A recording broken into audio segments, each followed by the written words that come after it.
Greetings, everyone. This is Kevin Sue, and with me is VenIM, the developer behind two popular Slay the Spire mods based on Hollow Knight, Axe of Hallownest and the Bug Knight. VenIM, thank you for joining me. It's my pleasure. Can you explain to me some of the mechanics behind the Bug Yeah, Knight? I should do that. All right, so let's start off with just the Bug Knight, not the Act mod itself, right? Bug Knight's main core mechanic is Knight's Mask. Every time he uses an attack, which is a nail strikes an attack, right? He uses it, he gains 1 soul. A soul is how you use Focus. Focus 3 costs 3 soul. So yeah, there's 3 main archetypes for Bug Knight. He starts out kind of going into the Focus, which is the soul archetype. There's 2 others that you can kind of do, which is just him himself, which is just attacks. There's also allies. And with each of these archetypes, one of the things I did to kind of reward the player is the main character's model will change. Once you have, I believe it's 25% of your deck and at least 5 of the same of that type of card. This is Infection, which is one of the 2 balance power at a price concepts. Infection in the game Hollow Knight is kind of the main enemy force, and you see other vessels who've been infected by it. So infection is a offset usually for poison in this archetype. You give the enemy poison, but you get infected. It's like poison for yourself, but the key difference is it's blockable. This is Void. Void is probably the strongest archetype, but it's pretty hard to build into. Because it counters your starting archetype of Focus. So if you have any Void at all, you can't Focus, can't gain Soul, and all damage you take is increased by 33%. And that 33% stacks with Vulnerable. So if you get Vulnerable while you're Voided, you're in a lot of trouble. However, it's basically strength for all Void cards. And it's a strength that really rapidly builds up. Especially if you find some of the really clutch defensive Void cards that scale with your Void, you can become pretty much unkillable. So yeah, once you get enough Void cards, this is the Shade, which is a little abomination inside of your body in Hollow Knight. And each of the little characters also have their own little attack animation. So this is a mod of love on your end for the game. Yeah, and I definitely gained more and more affection for Hollow Knight, just being able to do all this. The first time I played Hollow Knight, it kicked my butt. I got angry and quit. But once it came on the Switch, I had just a little bit more time, and I finally hit up the 112% completion. It's a really enjoyable experience for me. I really like how clean the combat is, and I really like how very clear the visuals of like enemy attacks and stuff like that is. It made the whole game really special to me. I was a big fan. I thought the art style was really attractive too, and it's one of the reasons I made all this stuff. So the artwork on these cards, I noticed.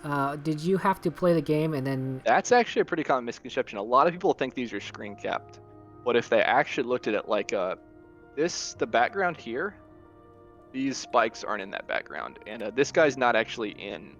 He's in the entrance. He's not in the actual Coliseum.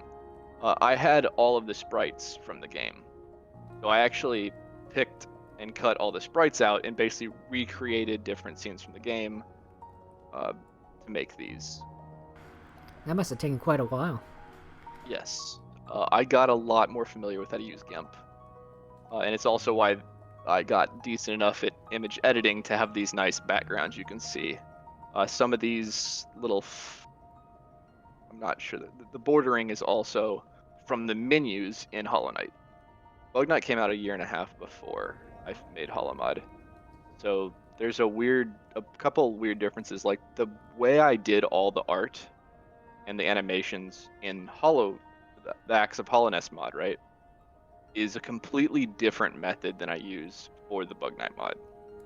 So this is done by slicing up an actual image, like moving the head, the chest, the sword, the legs. Those are all separate parts, and they kind of have their own bones and they move around to give a kind of fake life.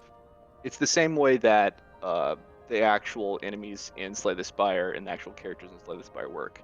So this character, the Husk Warrior, was one of the enemies I had for the Bug Knight.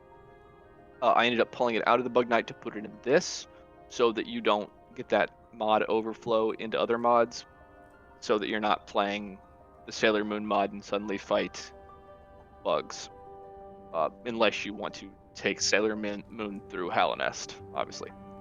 So yeah, this is one of the things. This is done using bones. This is done using sprites. I think this looks vastly superior, especially considering Hollow Knight has very, very well made sprites in general.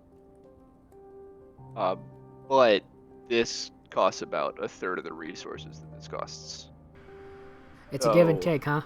yeah, there got to a point where I just finished the first act and it was almost half a gig.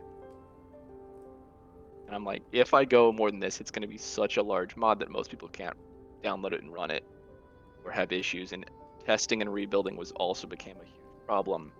So I ended up stripping out a lot of the audio in other ways I was doing animation and tried to condense it, which is why you see actually this background, even though there's the capability for the top area, the bottom area, background things to actually move.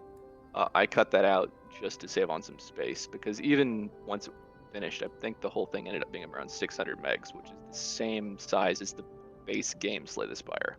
Since this is written in Java, and since originally Hollow Knight's done in Unity, I can't just strip the animations or strip the sprites out.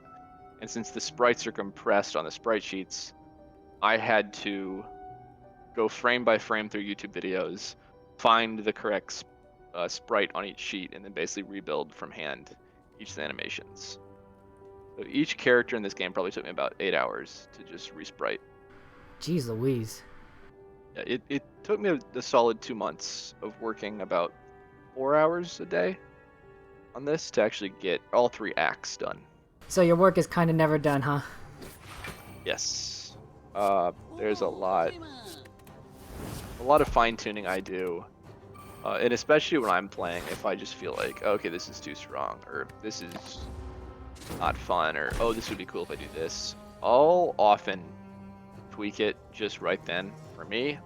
And then if I end up liking that on my own charter, my own GitHub version that I'm playing on, I'll end up saying, okay, this feels much better. I'm gonna go ahead and push this to what other players can do also. I did want to represent the Hollow Knight's difficulty a little bit by making it slightly harder. So I tried to. I've actually buffed most of these cards since release a lot. It was ridiculously hard on release to win, and it's even a joke kind of among the modders on the Discord for Slay the Spire modding of how really hard it was to win on release.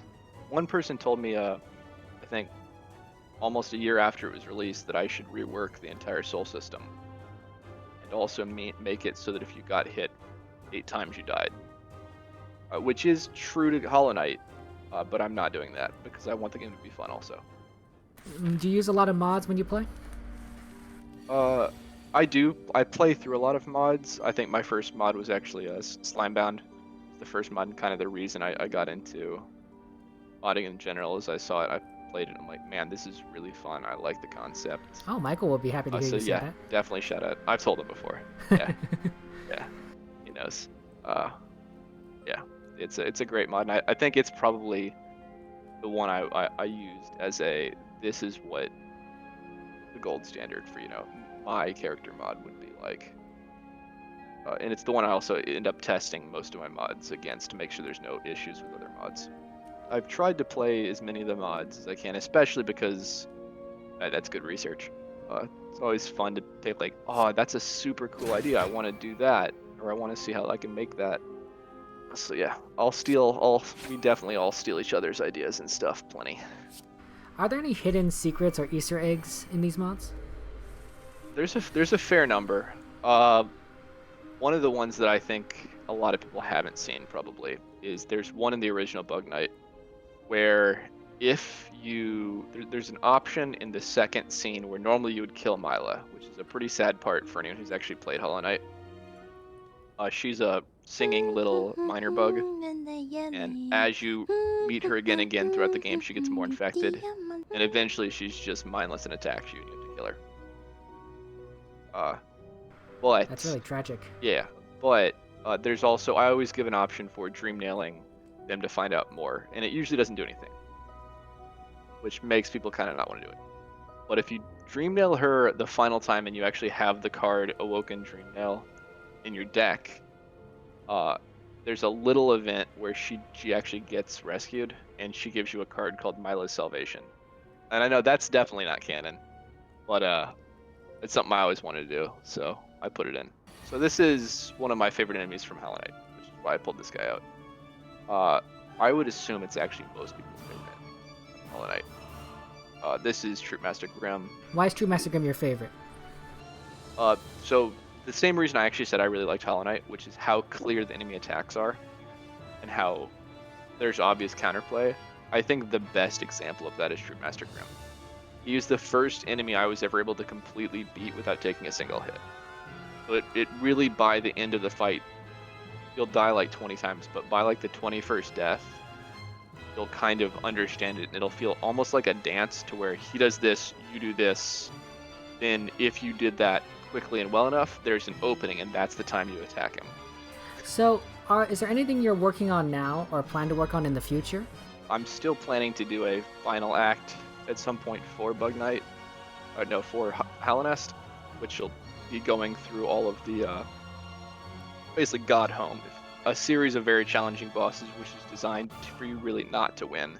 It's more of a, how many can you beat before you lose? I'm planning to do Nightmare King Grimm, the 3 Nail Masters, Nail Sage Sly, Perfect Vessel, and then finally Absolute Radiance. Do you have any plans to integrate elements from the sequel into your mod, or a new mod perhaps? There's a solid chance. I think I'd like to. It really does depend on if I get access to the same way they did with Hollow Knight, where they have a lot of this stuff more open with code. If they keep it pretty locked down, I probably won't. Obviously, I want to respect the company and their wishes. So also the reason, like, you won't see a Patreon or anything like that for this. This is a fan-made game. I love the game, and I want other people who like both these games to be able to reminisce and enjoy both these experiences in one. You did an excellent job. I mean, Slay the Spire is a very much a standstill game. The characters are in the same place, and then Hollow Knight, you're obviously moving. It's a platformer, so merging the two together in this way, as you said, must have taken quite some doing. Yeah, I'd like to think I did a decent job at it. I think that was probably my favorite aspect, actually, of this isn't typically what you think of a, like, card-based game. This is like, when I'm playing with these cards, do I still kind of feel like I'm playing a platformer? Is there still that trying to hit these specific things, trying to attack, trying to find openings? When you can combine those different aspects of games and give it to someone in a new format, but they still kind of have a vague recollection of the original game it came from, I think that's kind of the goal. I think I'd say in general that from my experience from making Bug Knight through the most recent thing I made, which was the Axe of Hallownest, even though those are connected, I think I would say that if anyone has any interest in making a mod, there's a much lower barrier to entry than people think there is. It's probably one of the better ways to start learning how to code, make your own games, stuff like that. So yeah, I'd just say go ahead and check out the Discord, download the default, and play around with it. A big shout out to all the people on the modding Discord for helping me make these, and for helping me learn how to make these. It's very nice of you to say. Well, VenIM, I appreciate you for taking the time to not only create these amazing mods, but to share your thoughts with us. Thank you. I know, I appreciate it.